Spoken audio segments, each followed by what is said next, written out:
Au nord de la Dordogne, entre Limousin et Périgord, Olivier et sa famille, eux, ont tout quitté pour refaire leur vie en pleine nature.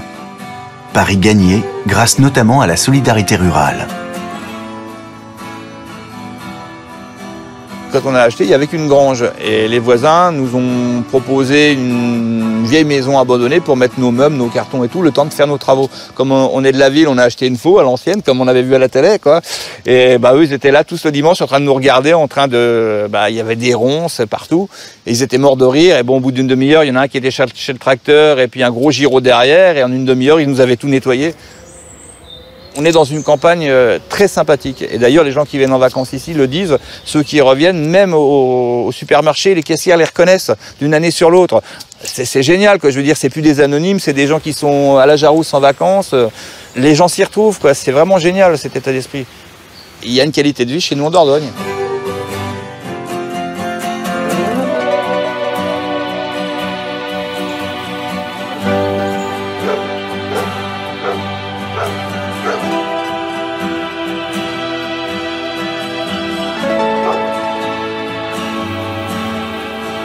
Olivier n'a pas trouvé qu'une qualité de vie en Dordogne, mais aussi l'inspiration pour son activité professionnelle, ainsi qu'un partenaire de choix pour la concrétiser. Moi, toutes mes cabanes, elles sont pensées, réalisées avec une thématique, une originalité. Donc, il y en a une qui est sur l'Inde, il y en a une qui est sur le Japon. Donc, elles ont la forme, elles ont le mobilier, elles ont les couleurs, elles ont l'odeur. Elles sont toutes différentes. C'est pas une cabane en bois pour louer, pour faire de l'argent. C'est pas ça. Actuellement, c'est vrai qu'ils s'en construisent à tout va. Est-ce que ça va durer? Je ne sais pas.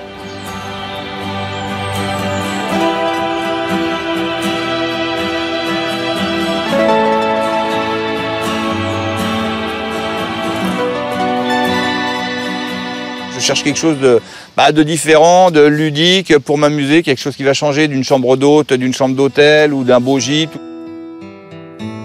Et Olivier a eu une nouvelle idée. Ce qui m'intéressait, c'était d'être perché dans les arbres, d'avoir juste une chambre. Voilà, je voulais pas une cabane complète, je voulais juste une chambre et surtout avoir une vue dégagée sur le ciel. Donc il y avait des petites constructions au sol avec un toit panoramique pour voir le ciel. Je me suis dit pourquoi on ne ferait pas la même chose à l'intérieur d'une sphère, carrément dans les arbres.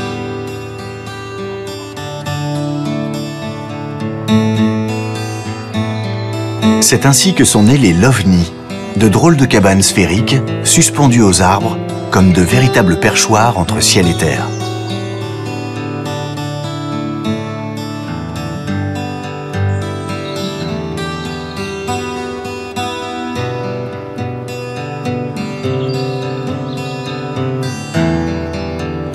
Et je voulais absolument pas faire une terrasse en bois parce que ça aurait gâché tout le paysage et l'aspect ludique du love. Donc j'ai trouvé ce système de filet de sécurité tendu tout autour qui sert de grand hamac. Donc les gens ont une grande terrasse plein air pour profiter 2 fois plus de la nature.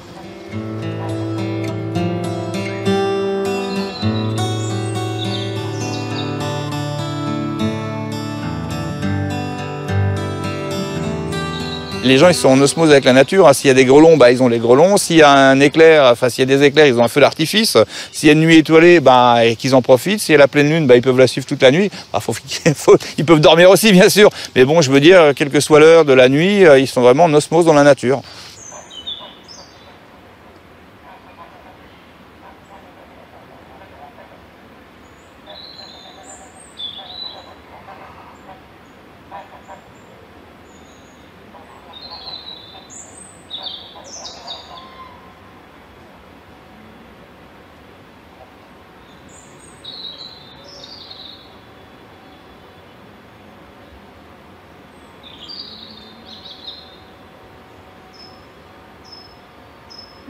Il y a un petit jeu de mots qui est rigolo parce que je suis sur 2 communes, dont une qui s'appelle Angoisse, donc je suis un angoissé. Voilà, c'est parce que c'est le petit jeu de mots rigolo, mais bon, franchement, si tout le monde était angoissé comme moi, je pense qu'il y a beaucoup de gens qui prendraient plus de médicaments.